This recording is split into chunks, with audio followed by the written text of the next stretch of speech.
İlk öncə özünün sevgilisi olacaqsan. Yəni daxildən özünə sevgi bəsləyəcəksən, buna səy göstərəcəksən.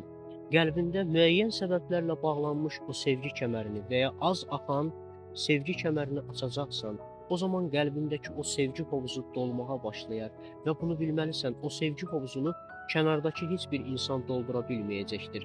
Onu sadəcə sən doldurmalısan və bilməlisən ki, o sevgi potensialı sənindir. Onu sadəcə sən açacaqsan və o sevgi hovuzu dolduğu zaman orada olan sevgini digər insanlarla paylaşmağa başlayarsan və bunu bilməlisən, ilk öncə özünə, öz cinsiyyətinə hörmət edəcəksən.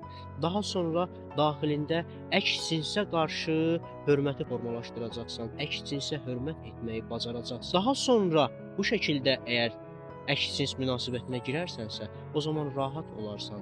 O zaman gözəl şəkildə o hovuzdakı sevgini paylaşmağa başlayarsan və çox gözəl, xoşbəxt bir münasibət qurarsan. Bunu bilməlisən dostum.